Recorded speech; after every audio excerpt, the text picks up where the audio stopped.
Welcome to Tales by Tochi. These stories are real, unique and exceptional because they are from personal experiences around the African culture. Don't forget to like, subscribe and turn on post notification because it will mean the whole world to me, and also you will be able to enjoy and learn from these amazing stories. Now let's get right into the story. Brace yourself. Ada sat quietly on the edge of her bed, her fingers wrapped tightly around a worn Bible as the voices outside her window rose in mocking laughter. The streets of Agito were alive with gossip, and her name was once again the main ingredient in every whispered conversation. "She wants to marry that cripple," they said with disgust, disbelief lacing their words. "Fine girl like Ada wasting her life." The words sliced through her like invisible daggers, leaving wounds that bled silently within her. She had grown up in this town, where appearances meant everything and status determined respect. It was a place where marrying well was a woman's ultimate redemption, and marrying poorly was a curse she could never shake off. Her decision to say yes to Chuka, kind, crippled Chuka who sold second-hand books on the roadside, was seen not as an act of love, but one of foolishness. And no matter how much she tried to explain that it wasn't pity but genuine admiration and love that drew her to him, no one believed her. Her mother had cried the night she brought the news home, lamenting that her only daughter had been bewitched. "Do you want to bury me before my time?" Mama had sobbed, clutching her chest like someone near death. Her father had been quieter, but his silence screamed disappointment. Even her younger brother mocked her, saying she would be the laughingstock of their lineage. Friends avoided her, and those who stayed did so only to persuade her to break off the engagement.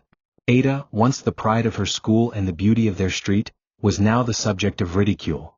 They said she was desperate, that no real man had chosen her, so she settled for someone beneath her. But Ada knew better. She remembered the first time she met Chuka, how his eyes sparkled with intellect and wit despite his physical limitations, how his voice carried wisdom far beyond his age. He hadn't tried to impress her with wealth or sweet words. Instead, he had listened, understood and respected her, a rarity in her world of shallow suitors. Still, the weight of the judgment was beginning to take its toll. Every step she took outside her home felt like walking through fire. She could hear the laughter even when no one was speaking. Her dreams were filled with questions, doubts and shadows of fear. Was she really doing the right thing? Could love survive this storm of shame and humiliation? Yet, in the depth of her soul, she found peace whenever she thought of Chuka. His smile, warm and humble, calmed the chaos around her. He never pressured her or fed her fairy tales. Instead, he simply asked her to look past what others saw and listen to what her heart was saying. And so, despite the whispers and warnings, Ada stood firm. Love, real love, was worth the price, even if that price was her pride, her reputation, and her place in a judgmental society. The memory of their first encounter was etched deeply into Ada's heart. It was a rainy afternoon, and she had taken shelter inside a small bookshop near the bus terminal. The store, dimly lit and crammed with old novels and weathered encyclopedias, felt like a different world. That was where she met him, Chuka. He sat behind the wooden counter, his wheelchair neatly tucked beside a small table filled with poetry collections. She hadn't noticed his disability at first. It was his voice that drew her in. He had offered her a cup of warm tea from his flask, smiling as though they were old friends. As they talked, he spoke of books she had never heard of and authors who had shaped his worldview. He didn't ask for her number, didn't compliment her looks. He asked about her dreams, her fears, her faith. It was the first time a man saw her soul before her skin. They began meeting frequently, and every visit to the bookshop became a safe haven. Chuka was unlike anyone Ada had known. He didn't complain about his condition, though he had every reason to. Polio had taken his legs at age 10, and yet he carried himself with such quiet strength it made her question what true strength even meant. He was well-read, deeply spiritual, and surprisingly humorous. They talked about everything from politics to purpose, and slowly she found herself looking forward to those conversations more than any dinner date or outing with her flashy suitors. But it wasn't just his mind that captivated her, it was the way he made her feel seen. When he looked at her, she wasn't just Ada the beauty queen or Ada the banker's daughter. She was Ada, a woman of substance, with dreams and doubts he genuinely respected. The shift from friendship to love had been slow and organic. One day as she was leaving the shop, Chuka had called her name and simply said, "You've changed my life, Ada." That moment stayed with her, and it dawned on her that he had changed hers too. But once they made their relationship public, the world responded with ridicule. People couldn't fathom that a woman like her would choose a man like him. "Is it charity?" they asked, "or madness?" Her friends accused her of being delusional, and some claimed Chuka had bewitched her. But Ada knew her heart, and it spoke with clarity. Chuka had given her more than love. He had given her the rare gift of being valued for who she truly was. If that made her a fool in the eyes of the world, then so be it. She would rather be a fool in love than a slave to society's shallow expectations. The ridicule grew louder as the wedding date drew near. It wasn't just private whispers anymore, it was open laughter, loud and cruel. Women in the neighborhood gathered at the local hair salon to exchange the latest jokes about Ada and her crippled prince. Young boys mimicked Chuka's walk, dragging their legs and wheeling around imaginary chairs, sending crowds into fits of laughter. Ada heard it all. She felt the weight of every giggle, every side eye, every sarcastic comment. She would walk into a store and hear the laughter die down, replaced by awkward silence or pitiful stares. Some pretended to care, asking her, "Are you sure you're okay?" with tones that reeked of mockery more than concern. It was hard. Every day was a test of her will and love. But she had made her choice and she was going to stand by it. The cruelest reactions came from people she had once called friends. Uju, her childhood best friend, had refused to attend her bridal shower. "I can't support this madness," Uju had said bluntly. "You're wasting your life, Ada. You're too beautiful and smart for this." Others followed suit. They laughed at the small wedding budget and mocked the simple invitations. "No pre-wedding shoot? No destination wedding?" they teased. "Maybe they're saving up to buy new wheelchair tires." Ada wept in private but never in public. She held her head high even when it felt like the world was stomping on her. Her only comfort came from Chuka's unwavering calmness. Whenever she visited him, he held her hands and reminded her that the loudest mouths often belonged to the shallowest minds. Still, the constant emotional assault took a toll. One night, after a particularly humiliating day at work, Ada broke down. She cried on her bed, screaming into her pillow, questioning everything. "God, am I being stupid?" she whispered through tears. She had sacrificed so much, her friendships, her family's respect, her social standing. Was it really worth it? She looked at her engagement ring, plain, small, yet filled with sincerity. In the silence of that moment she heard a voice, not Chuka's, not society's, but her own.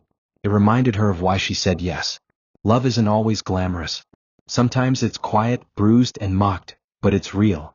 And if that love could withstand this fire, then maybe, just maybe, it would shine brighter in the end. Ada wiped her tears, stood up, and decided that no amount of laughter would make her walk away from the man who had taught her what love truly meant. Ada's mother knelt in the center of the sitting room, her wrapper loosened around her waist and her face streaked with tears as she pleaded with her daughter to end what she called this shameful journey. Her cries echoed off the cement walls, rising in desperation. "Do you want to bury me before my time, Ada? What sin did I commit that God is punishing me like this?" she wailed, clutching her chest like a heart attack was imminent. Her sisters, sitting nearby with folded arms and disapproving eyes, added their voices to the dirge of disapproval. One aunt claimed Ada was under a spell. Another swore she had seen Chuka in a dream walking with one leg made of fire, interpreting it as an evil omen. They were all there, not to understand but to condemn. Ada stood silently, her heart pounding in her chest, torn between the unwavering love she had for Chuka and the searing pain of watching her mother disintegrate before her eyes. The sight was heartbreaking.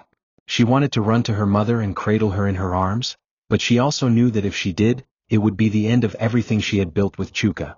Her mother wasn't just crying, she was mourning the version of Ada she had imagined, a daughter married to a wealthy banker, flaunting lace gowns at society parties, raising perfect children in a house with marble floors. But Ada wasn't that woman. She never wanted that life. What she wanted was peace. What she found with Chuka was something rare, true emotional safety. After hours of weeping, bargaining and accusations, Ada finally knelt beside her mother, her own tears flowing freely. "Mama, I love you. I love you more than I can say. But I also love him. Not out of pity but because of who he is." Her voice trembled. "Chuka sees me in a way no one ever has. He respects me, values me, honors me." Her mother turned her face away as if the words burned her ears. "He's crippled," she hissed, slapping her chest. "He cannot even walk. He will be your burden, Ada. You'll carry him on your back for life. You will suffer." Ada choked back a sob. "You think physical strength is what makes a man? You think the men who beat their wives, cheat on them, or abandon their children are better because they have strong legs? Mama, this man may not walk, but he carries me every day in his heart. He's never made me cry. Never." Silence fell in the room. Her mother sniffled but said nothing. Ada stood, wiping her face. She had come hoping for a miracle, for understanding, but found only resistance. And though her heart ached from the wounds her family inflicted, she felt stronger for having spoken her truth. That night, as Ada packed her things to return to her apartment, her mother stood at the door, arms crossed. "If you go through with this, you are no longer my daughter," she said. Ada froze. The words stabbed her deeper than she imagined. All her life, her mother had been her shield, her comfort, her home. Now, her love had become conditional. She turned slowly and looked her mother in the eye, tears brimming. "Then I guess tonight I become my own woman," she whispered. With trembling hands she picked up her bag and stepped out into the cool night. The air outside was still, but inside her, a storm raged. She hadn't just walked out of her mother's house. She had walked into a lonely road where love would be tested, where commitment would be scorned. But her steps did not falter. Every sacrifice she made brought her one step closer to Chuka. And in him, she had found something even deeper than acceptance. She had found a love worth losing everything for. The sun had just dipped behind the rooftops when Chuka wheeled himself into Ada's compound, a small velvet box tucked between his knees. His hands trembled slightly as he rolled toward her, his heart beating like a drum. Ada stood waiting beneath the mango tree, her wrapper tied tight around her waist and her heart fluttering wildly. She had just come from another argument with her aunt, who insisted she was walking into ruin. But now, as Chuka drew closer, everything else melted away. His eyes met hers, filled with nervous excitement and something deeper, hope. He stopped a few feet away and reached into his pocket, pulling out the small box. "Ada," he said softly, "I don't have much. No mansions. No cars. Not even legs strong enough to dance with you on our wedding night. But I have love. I have loyalty.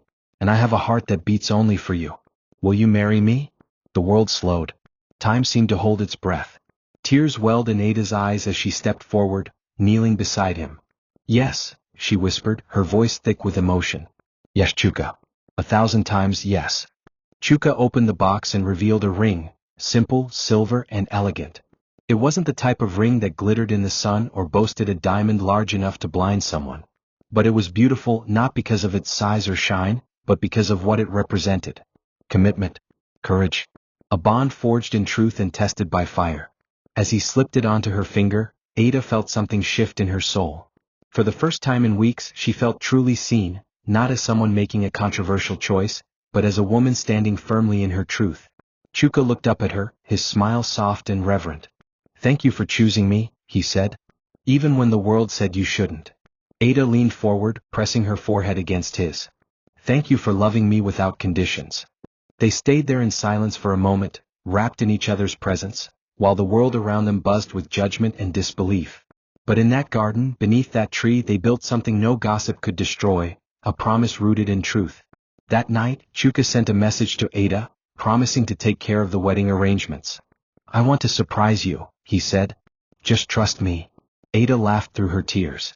"Of course I trust you," she replied. But part of her wondered how he would pull it off. They were both struggling financially. The wedding would be modest at best. But she didn't care. She would marry him under a tree or in a corridor, if it meant she could spend her life with him. And yet, Chuka's tone hinted at something bigger than she expected. It lingered in his words, in the way he smiled as if he were carrying a secret. That night, as Ada lay in bed staring at her engagement ring, she couldn't shake the feeling that something extraordinary was on the horizon. She just didn't know how earth-shattering it would be. Ada sat alone on her bed, her eyes glued to the pieces of torn invitation cards scattered across her floor like wilted flower petals. Her hands trembled as she picked up one half, the word bride, still clinging to her name like a stubborn shadow. Earlier that day she had taken the invitation to her uncle's house, hopeful that despite everything he might choose love over ridicule. Instead, he had torn it in front of her and slammed the door without a word. Her mother had followed suit, tossing the envelope into the dustbin as though it were trash. Her friends had laughed at the design, mocking the simplicity and accusing her of printing them at a roadside kiosk. "No colors? No gold trimming?" they jeered. "This one now wedding or burial?" Ada had smiled through it all, but now, in the solitude of her room, the weight of it crashed down on her like a storm. She reached for her pillow, burying her face as she sobbed uncontrollably. How had something so beautiful turned into something so painful? This was supposed to be a celebration, a joining of hearts, a joyful beginning. But instead, it felt like a public execution of her pride. The rejection stung, not because of the fancy invitations or lack thereof, but because it reminded her of how alone she truly was in this fight. No bridesmaids. No cousins offering to help. No aunties calling to check in. She was planning a wedding that no one seemed to want, except her and Chuka. And yet, somehow that still made it worth it. Because when she thought of his smile, his voice, the way he looked at her as though she were the only light in his world, every pain became a little more bearable. But the loneliness was real, and tonight it felt heavier than ever before. She stood, brushing off the tears, and gathered the torn invitations. One by one, she placed them back into the box as if tucking away the pieces of a broken dream. But her hands didn't shake anymore. Her heart still hurt, but it beat with purpose. She would walk down that aisle, even if she did it alone. She would wear her white dress, even if no one helped her zip it. She would marry Chuka not because it was easy, but because it was right. And perhaps, just perhaps, love would find a way to silence the laughter, to quiet the mockery. She whispered a quiet prayer, not for acceptance, but for strength. Strength to stand firm, to keep going, and to love loudly in a world that mocked what it couldn't understand. And as she closed the box and placed it beneath her bed, she wiped her face clean and began writing a new list of guests. A shorter list. A list of people who mattered, not by name but by heart. Planning the wedding felt like navigating a storm with no umbrella. Ada sat at the edge of her bed with a worn-out jotter in her lap, listing out what she needed and what she could afford, two lists that barely intersected. The venue she initially dreamed of was far beyond their budget, so she opted for a small community hall instead. Decorations? She would do them herself. Makeup? She'd watch tutorials online. She reached out to some distant cousins, but they politely declined, making excuses that didn't mask their embarrassment. It was clear they didn't want to be associated with what they saw as a pity wedding. Even the local vendors she approached scoffed at the modest payments she offered. "Nah, cripple you day Mary, you suppose do discount wedding?" one of them joked crudely. Ada forced a smile and walked away, her dignity bruised but intact. The world had made it clear. They weren't interested in celebrating love that looked like weakness. But still, she pressed on, determined to marry Chuka with joy in her heart, even if the world found none in theirs. Chuka, sensing the emotional weight Ada carried, decided to take over part of the planning. "Let me handle the venue," he said one evening as they sat under the stars, their hands intertwined. "I want you to rest." Ada gave him a tired smile, unsure of how he intended to manage it. They were both running on very little, but she trusted him. She always had. "Promise me it won't be anything too much," she whispered, afraid he would put himself in debt just to make the day special. Chuka chuckled softly, "I promise nothing except that you will smile." That answer puzzled her. Chuka wasn't one to speak in riddles. Something was different, but she didn't push. In her mind, she imagined maybe he had found a friend with a backyard or someone offering a free space out of kindness. Whatever it was, she accepted his help with gratitude. It was the first time during the process that she didn't feel alone. In the following days, Ada noticed Chuka becoming quieter and more reserved, as though he were wrestling with something he couldn't share yet. He would sometimes disappear for hours, claiming he had errands. When she asked, he simply smiled and changed the subject. She suspected he was under stress too, maybe trying to borrow money or negotiate favors. The world was not kind to men like him. It chewed them up and spat them out. But Chuka never let the bitterness settle in his soul. No matter what hardship came, he still met her with warmth and patience. Ada clung to that light inside him. It gave her strength, reminded her why she chose him above everyone else. He made her feel seen, cherished, and free. And so, even when her gown turned out 2 sizes too big and she had to adjust it with safety pins, even when the baker canceled last minute, and even when her own cousin started a rumor that she was pregnant, that's why she was rushing the wedding, Ada kept smiling. Because love, real love, was more than lace and glitter. It was sacrifice. It was staying even when everyone else walked away. The night before the wedding felt like a battlefield, though no swords were drawn, just words sharper than blades. Ada tried to sleep, but the laughter outside her window kept her awake. A group of neighborhood boys had gathered around a fire across the street, mimicking what they thought the ceremony would look like. One pretended to be Chuka, crawling on the ground in exaggerated motion, while another played Ada, fake crying and shouting, "I do," even though he no fit stand. They howled with laughter, and the sound broke Ada's heart into tiny, trembling pieces. She stood behind her curtain, watching them silently, her fists clenched. Tears welled up in her eyes, but she didn't cry, not yet. Their mockery felt like the final test. Could she go through with it knowing how deeply ridiculed they were? Could she stand at the altar and say, "I do," while a town watched her like a tragic movie playing in slow motion? She sat on the floor, her back against the wall, her heart pounding with fear and shame. "God," she whispered, "please be with me tomorrow. Please don't let me break." Her phone buzzed. It was a message from Chuka. "I know it's hard, my love. But let tomorrow be a day where we rise above it all. I promise you joy." Just that. Simple. Powerful. It brought her comfort. She replied with trembling fingers, "I trust you." Then she stood and walked to her mirror. Her reflection looked tired, older somehow. But behind her weary eyes was a flame that hadn't gone out. No one would steal her joy. She brought out her wedding gown, held it against her body, and closed her eyes. In that moment she didn't see mockery or pity. She saw a woman who had made the bravest decision of her life. She saw strength wrapped in love. She would walk down that aisle not as a victim but as a warrior of the heart. She eventually fell asleep just before dawn, her head filled with dreams of blurred faces and whispers turning into applause. When the rooster crowed, she sat up, momentarily unsure of where she was. Then she saw the white gown draped over the chair and remembered. Today was the day. The air was thick with silence, like the calm before a storm. Outside, the same people who mocked her were setting up their chairs, preparing to come and witness the shame. But Ada didn't feel shame anymore. She felt calm. Resolved. She took a deep breath and whispered, "Let them watch." And she meant it. Because when she thought of Chuka, his steady heart, his gentle spirit, his faith in her, it made everything else disappear. Today was not about proving them wrong. It was about proving love right. Ada arrived at the venue 30 minutes before the ceremony, her hands trembling in white gloves. The gown, now better fitted thanks to her neighbor's last-minute help, flowed gently behind her. She stepped into the hall, hoping for some comfort in the form of familiar faces, but what she saw made her knees buckle. Row after row of empty seats. The massive hall echoed with stillness, like a church abandoned mid-sermon. Out of over 200 invitations, barely 30 had shown up, and most were strangers.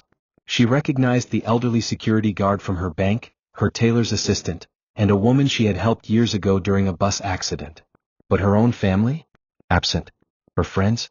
Nowhere to be seen. Even her mother had kept her word. If Ada went through with the wedding, she would have no mother to return to. For a brief moment, the weight of it all threatened to crush her spirit. Was this really how her love story would begin, surrounded by empty chairs and whispers of disgrace? She held back tears and walked to the side, trying to collect herself. "This is your choice," she reminded herself. "This is your love." Just then, one of the decorators approached her, eyes wide with confusion. "Madam, sorry but who be all these people way just enter? Dem say now you dem come see." Ada's brows furrowed in confusion. She turned around and gasped. A long convoy of luxury cars had just pulled up outside the hall. Men and women in designer clothes stepped out, holding golden envelopes that looked nothing like the invitation she had sent. Within minutes, the hall began to fill. Laughter and chatter replaced the silence. Some guests carried expensive gifts, others whispered into their phones excitedly. Ada stood frozen, unable to process what she was seeing. These weren't ordinary guests. They moved with the confidence of wealth, the kind of people who rarely mingled with the likes of her. Before she could ask more questions, the music changed. The choir, which had only rehearsed simple hymns, now played with a full orchestra that seemingly appeared out of nowhere. Then the doors opened and Chuka appeared, not in his wheelchair but standing tall at the end of the aisle. The room gasped. People rose to their feet. Some screamed. Others dropped their phones in shock. Ada's breath caught in her throat. He was walking, gliding, with the grace of a man who had never known pain. Dressed in a custom tuxedo, he looked every bit the prince she always believed he was. And in that moment, with the world watching, he walked toward her like the king he had always hidden within. Ada's heart swelled. The mockery, the tears, the rejection, it all melted away. All that remained was truth. And the truth was simple: love always wins. The gasps and murmurs that filled the wedding hall were unlike anything Ada had ever heard. Even in her wildest imagination, she could never have predicted this. The once nearly empty room was now filled with elite guests, dignitaries, CEOs, high-ranking officials, and media personalities. Every eye was on the groom, not just because he had stood from his wheelchair and walked, but because they recognized him. Whispers danced from mouth to mouth like wildfire. "Is that not Chuka Nwankwo, the tech billionaire? I thought he left the country years ago. Why is he walking? Why is he here?" Cameras flashed uncontrollably. Journalists from national newspapers who hadn't even been invited started recording and streaming live, trying to make sense of the phenomenon unfolding before them. Ada, stunned and breathless, looked at her groom, this man she had chosen when everyone mocked her, and felt her legs weaken beneath her. The crowd faded. The noise dimmed. All she could see was Chuka, walking toward her with purpose and pride. Chuka stopped just a few steps away from her, his face radiant with quiet joy. He reached for the microphone that had been resting beside the officiant and turned to the crowd. "Good afternoon, everyone," he began, his voice steady and rich, echoing through the hall like a hymn. "My name is Chuka Nwankwo. You may know me as a businessman or as the founder of CN Technologies. But what you don't know is that I have spent the last 2 years living among you under a different name, in a wheelchair, hiding in plain sight." He paused, allowing the gasps to settle before continuing. "I did this not for pity or publicity but for peace. I wanted to live a life without pretense, to meet someone who would see me, not my wealth, not my name, not my power, but my heart. And I found that person in Ada." Ada stood frozen, tears flowing down her cheeks as she listened. He turned to her, his eyes soft with emotion. "This woman loved me when I had nothing, or so she thought. She defended me, stood by me, and chose me against the world. She is not just my bride. She is my miracle." The entire hall erupted in applause, some still too shocked to clap, others too ashamed to look Ada in the eye. The same people who laughed at her were now stretching their necks to get a better view of the woman who had captured the heart of a billionaire. Reporters surrounded the perimeter, eager to cover what they now called the most surprising wedding of the decade. And yet, Ada remained in a daze, overwhelmed by love, disbelief, and humility. Chuka stepped closer, cupping her face gently. "Forgive me for keeping this from you," he whispered, "but I needed to be sure. And now I am." She nodded, too choked to speak, and together they turned toward the altar. The officiant, just as surprised as the guests, cleared his throat and began the ceremony. And as Ada repeated her vows, she did so with a new understanding of grace, knowing that love had found her, tested her, and ultimately rewarded her. After the vows were exchanged and the crowd finally calmed down, Chuka took the microphone again, asking for a few more moments. Cameras refocused. Guests who had begun to shift in their seats leaned forward again, intrigued. "I want to share a little bit more about my story," Chuka said, his tone now heavier with emotion. "I wasn't always in a wheelchair. Years ago, I had a car accident that left me with temporary paralysis. During that time, I saw a side of people that haunted me. Friends vanished. Women who had claimed to love me disappeared when they realized I might never walk again. And so, when I recovered, secretly, I made a decision. I would hide the fact that I could walk and live as a disabled man until I met someone who saw me, not the surface, not the legend, but the man beneath." There was an audible silence in the room, the weight of his truth settling into every corner of the hall like sacred smoke. "I was tired of being loved for my money. I wanted to be loved for my scars." He turned to Ada, who was now openly crying, her hand over her heart. "And then I met you," he said gently. "You didn't flinch when you saw the chair. You didn't pity me. You saw my spirit and called it beautiful. You brought me soup when I was sick. You defended me when people mocked us. You held my hands when I had no strength. You became the proof I had been waiting for, that unconditional love still exists in this world. You are my answered prayer, Ada." He reached into his pocket and brought out a diamond necklace, far more extravagant than anything Ada had ever worn. "I bought this a year ago," he said. "Not because I wanted to show off, but because I wanted to honor you when the truth came out." Gently, he placed the necklace around her neck as the crowd applauded once again. The flashes of cameras returned. But this time Ada didn't flinch. She was no longer the object of mockery. She had become the example. People in the crowd began wiping their eyes. Even some of Ada's former friends, now seated quietly in the back, looked down in shame. The tide had turned. The whispers had changed from ridicule to reverence.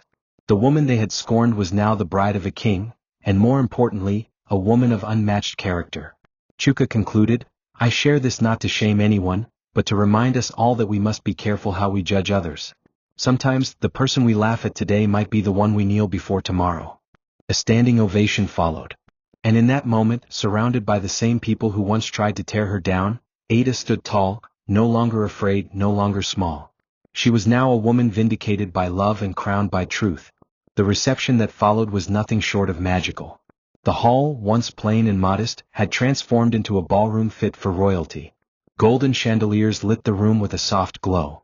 Servers in crisp white uniforms walked gracefully between tables, offering delicacies from all corners of the world. A band flown in from abroad played soulful melodies that gave the celebration an ethereal atmosphere. Guests danced, mingled, and stared in awe at the couple that had become the nation's latest love story. But amid the glittering lights and the clinking of wine glasses, Chuka pulled Ada aside to a quieter corner of the hall. "There's one more truth I need to share with you," he said, his voice soft but steady. Ada looked up at him, her heart still trembling with wonder. "Anything," she replied. He took a deep breath. "I was born into wealth.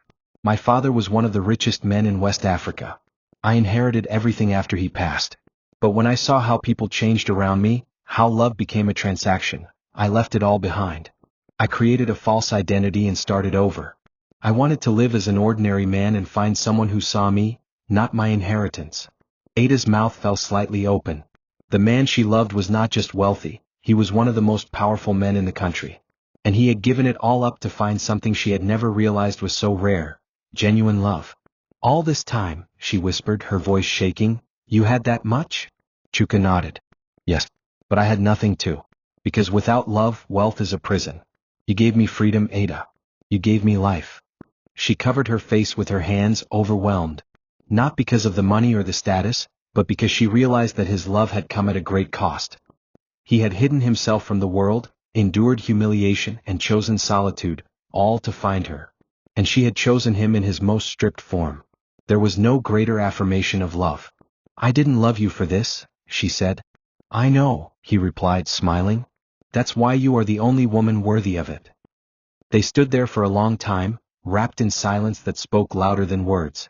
When they returned to the dance floor, the band began to play a soft waltz. Chuka took Ada into his arms, leading her in a graceful dance that silenced the entire hall. They moved like a single soul in two bodies, their steps a testament to everything they had overcome. And as they danced, Ada whispered in his ear, "Thank you for choosing me, even when no one else did." He held her tighter, his eyes glistening. "Thank you for seeing me, even when I was invisible." In that moment, beneath the lights, among the doubters now turned witnesses, their love story reached a crescendo. Not just a wedding, but a revelation. And everyone present knew, they hadn't just seen a man rise from a wheelchair. They had witnessed the rise of a love so rare, so fierce, it silenced 1,000 doubts and rewrote the meaning of devotion. The days following the wedding were filled with shockwaves that rippled through every corner of Ada's community. What had begun as a mockery-laced wedding soon became the most talked-about event across town, even drawing national attention.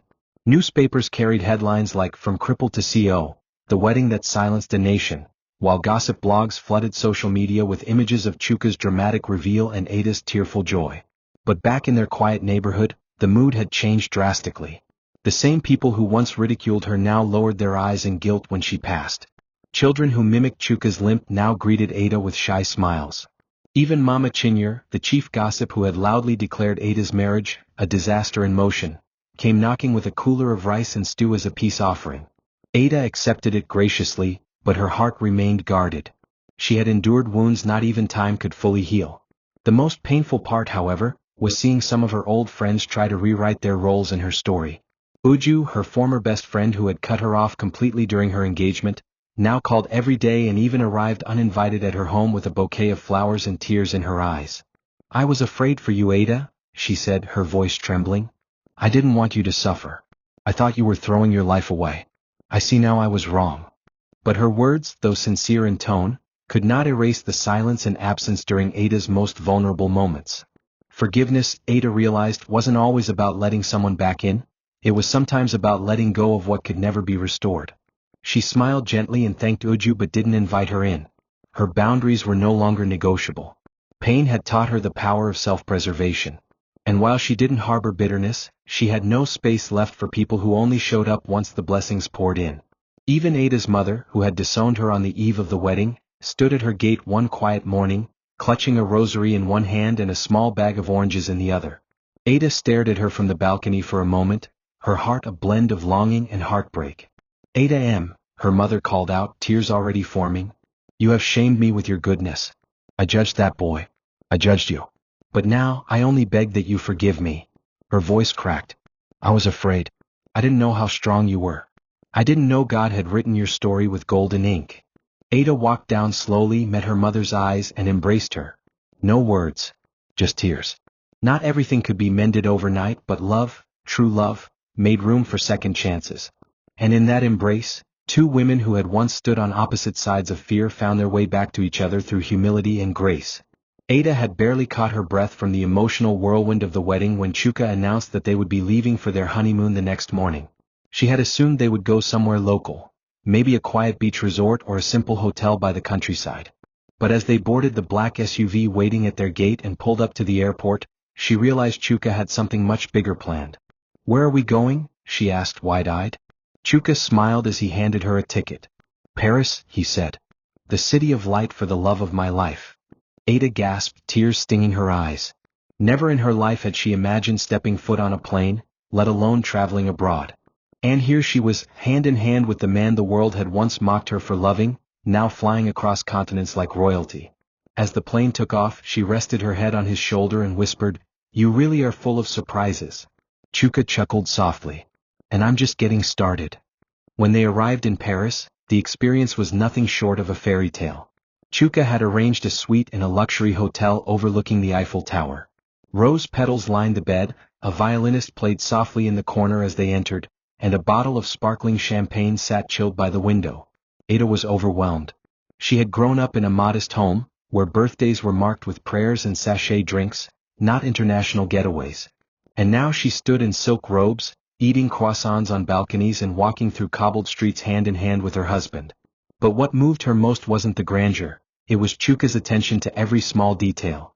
He remembered she once mentioned wanting to visit an art gallery in Paris. He booked the entire floor. She had told him about her dream of a candlelit dinner by the Seine. He made it happen. "You were never meant for small things, Ada," he told her one night. "You were only surrounded by people who thought small." Still, amid all the beauty, Ada stayed grounded. "You know," she said one evening as they walked through the Louvre, "I loved you before all of this. Before the travel, the diamonds, the reveal." Chuka stopped and took both her hands in his. "I know," he said, his voice deep with emotion. "That's why all of this is yours. You loved me at my lowest, and now you'll share in my highest." Ada leaned into him, heart full. The honeymoon wasn't just a romantic getaway, it was a restoration. A season of joy after months of pain. She didn't need the luxury to feel blessed. Chuka's love had already given her more than the world ever could. But as she stood on a moonlit bridge over the Seine, kissed by wind and the scent of fresh blooms, she allowed herself to enjoy the sweetness of it all. For the first time in years, she didn't feel like she was surviving.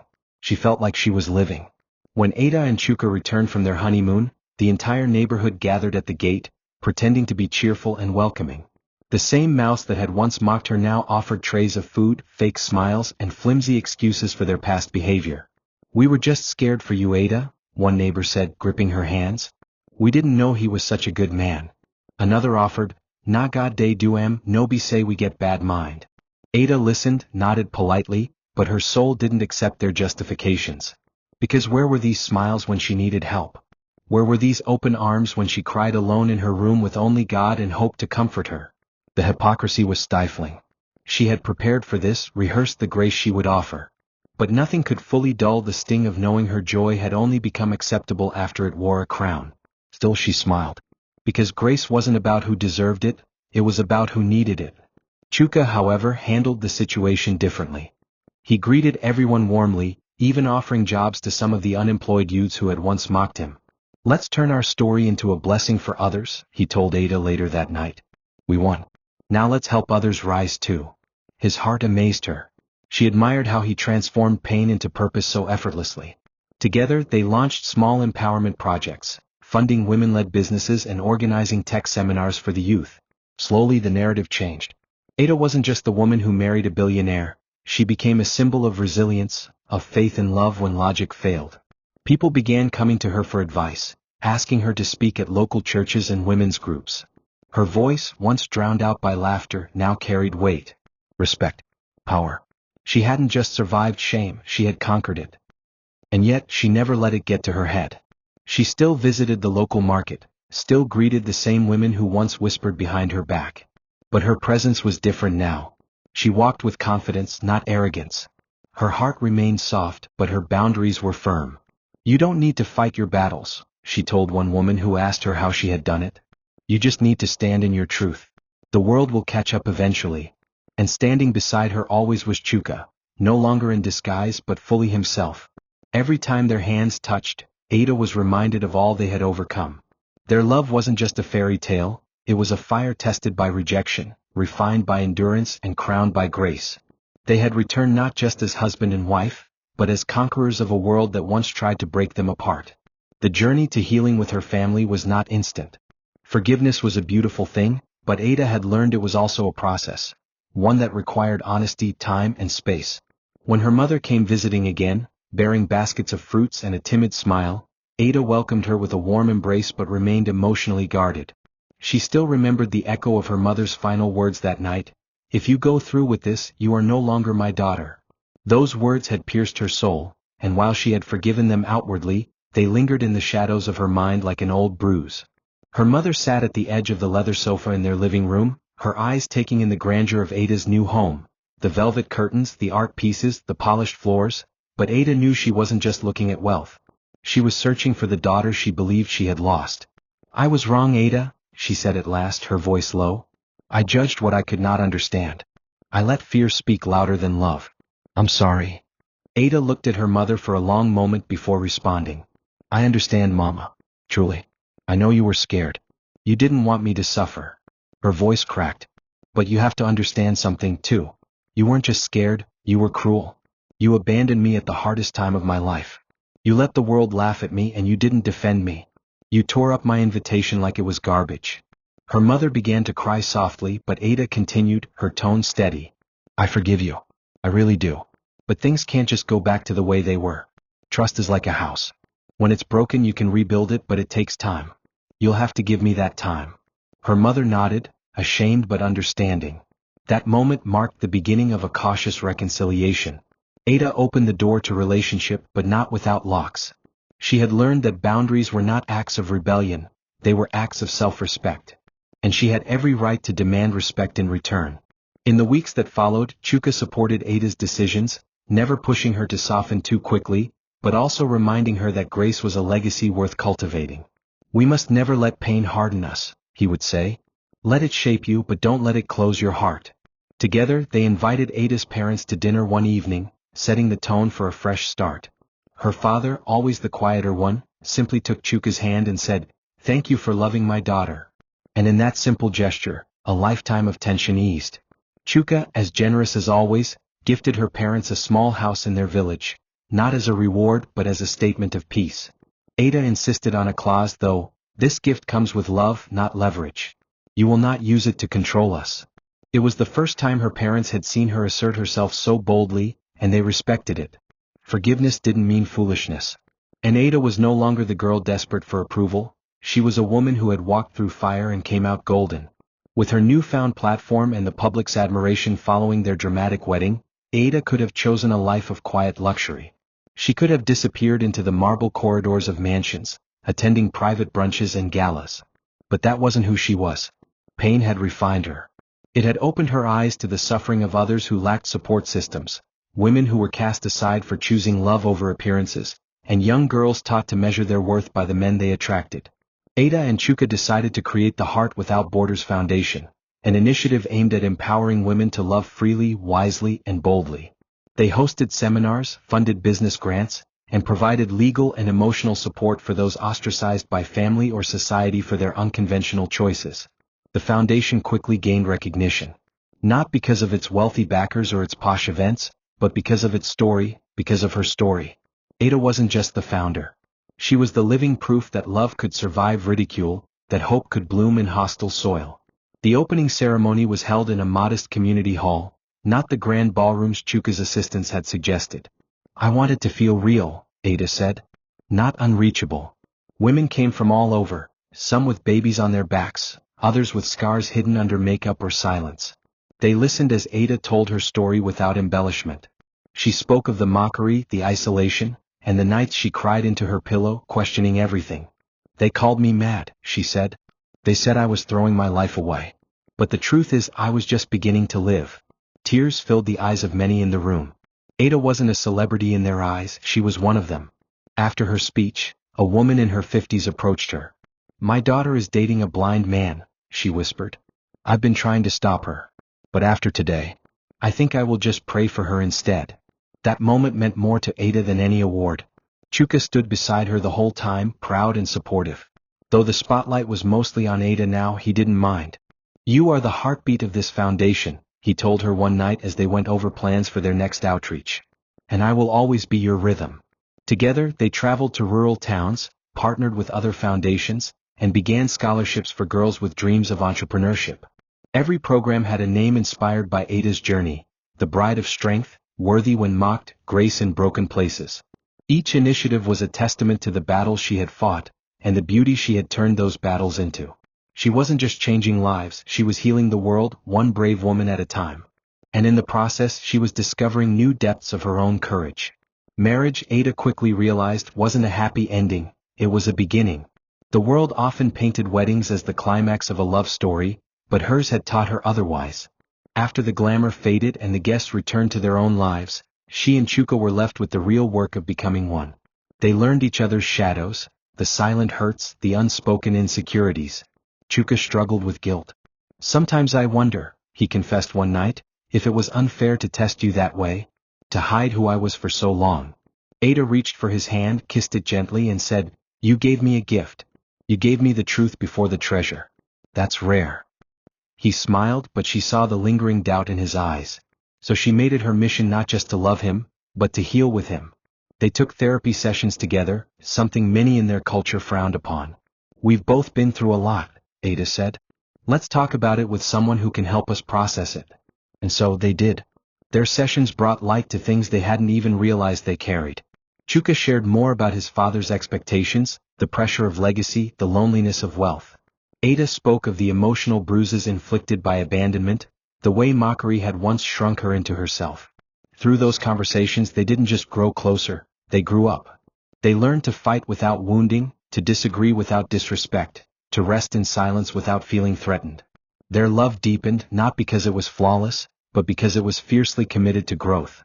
"Marriage," Ada said once during an interview, "is not about finding a perfect person. It's about finding someone who's willing to do the work with you. Daily. Patiently. Lovingly." And that was what they did, work at it, day by day, moment by moment. They also made time for joy. Sunday picnics in their backyard. Cooking nights where Chuka insisted on making jollof rice and always burned it. Road trips to hidden waterfalls. Laughter in the rain. They built traditions that were uniquely theirs, weaving joy into the mundane. When Ada looked at Chuka, she no longer saw the man who shocked a room by walking.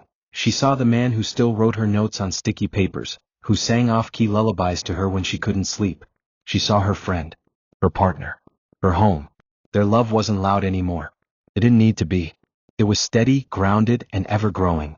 And in a world that still whispered, still judged, they no longer needed to defend it. Their love had already spoken. Now it simply lived. The news of her pregnancy came on a rainy Thursday morning, wrapped in both surprise and silent tears. Ada had been feeling dizzy for weeks, her appetite changing, her body responding to subtle whispers only a woman's soul can decipher. A trip to the hospital confirmed it, she was carrying life within her. As she sat in the doctor's office, fingers clutching the ultrasound photo, tears welled up in her eyes. Not from fear. Not from worry. But from the overwhelming beauty of the moment. She had carried shame, carried rejection, carried scorn. Now she would carry something sacred, a child conceived not just in love, but in a union that had been forged through fire and proved indestructible. She remembered Chuka's words during their wedding, "You are my miracle." And now she carried one of her own. When she told Chuka, he stared at her in stunned silence for several seconds, then dropped to his knees and held her, his head buried in her belly, whispering prayers and praise. "God has given me more than I asked for," he said. "More than I deserve." From that moment on, he became obsessed with protecting her, attending every appointment, reading baby books, creating lullaby playlists before they even knew the gender. When the baby kicked for the first time, they both cried. When they heard the heartbeat together, Ada rested her head on Chuka's shoulder and whispered, "Can you hear it? That's us. That's our rhythm in a tiny heartbeat." Chuka kissed her forehead and said, "That's the sound of a legacy being born." They didn't rush to announce it to the world. This wasn't for headlines or applause. This was their sacred chapter, just for them, for the quiet joy that didn't need validation. When their baby boy arrived, the world paused. He was born on a calm, golden morning, the sun casting streaks of light across the hospital room like heaven itself was watching. They named him Chisholm, meaning God is with me. As Ada held him for the first time, all the pain she'd ever known felt worth it. Every mocking laugh, every slammed door, every lonely night had led to this soft, sleeping boy with fingers curled around her own and lips shaped like Chuka's. The naming ceremony was a quiet affair held in their home garden, filled with flowers and soft music. Ada wore a flowing white dress, and Chuka held Chisholm with the tenderness of a man who understood what it meant to fight for everything you love. There were no extravagant guests. Just close friends, foundation partners, and a few of the same neighbors who now admired her deeply. She looked at Chuka as he lifted their son and declared his name, and in that moment she saw their past, present, and future collide in the most beautiful way. Years later, Ada stood on the stage of a women's empowerment conference, her heart beating in steady reverence beneath the soft lace of her dress. The audience was silent, captivated. She looked across the sea of faces, young women with dreams in their eyes, older women with regrets written across their brows, girls on the cusp of becoming, and she felt the weight of the moment. The spotlight no longer frightened her. She wasn't just a woman with a story anymore, she was a story herself. Years ago, she began, her voice calm and full, I married a man who the world said was unworthy of me. A man in a wheelchair. A man mocked, scorned, and written off. But I saw more. I saw a soul braver than the tallest giant. A heart deeper than the oceans. And I chose him. The hall was quiet. Not a breath stirred. And on the day I said, I do, he stood up, literally, and revealed to the world that he was not only whole but a billionaire in disguise. But what shocked them most wasn't the money. It was the love. The audience erupted in applause, some with tears streaming down their cheeks. Ada smiled, waited, then continued. What that experience taught me is this: real love does not ask for resumes. It asks for character. It doesn't search for wealth. It searches for wisdom, for loyalty, for truth. I married a man who hid his riches to find a woman who could love without conditions. And when I loved him, beyond his pain, beyond the pity, I found not just a husband but a king. She walked slowly across the stage, her steps elegant and certain. Some of you here today are fighting battles I once fought. You're in love but scared. You're strong but unsure. I want you to know, do not let the world's laughter dictate your happiness. What the world laughs at today, it may celebrate tomorrow. Choose your heart over the hype. She ended with a whisper that rippled like thunder. Love is never a mistake. Fear is. After the event, as cameras clicked and attendees rushed to shake her hand, Ada looked to the back of the hall where Chuka stood, dressed simply, arms crossed, smiling like a man who knew he had found a jewel and never let go. Beside him stood little Chisholm, clapping proudly for his mother, the woman who had turned pain into purpose. Ada walked off stage, embraced by her two greatest blessings. They didn't need a grand exit. Their story had already made its mark. And as they drove home that evening with the city lights blinking softly and gospel music humming in the background, Ada leaned into Chuka and whispered, "Thank you for being my beginning." He kissed her hand and replied, "And you'll always be my forever."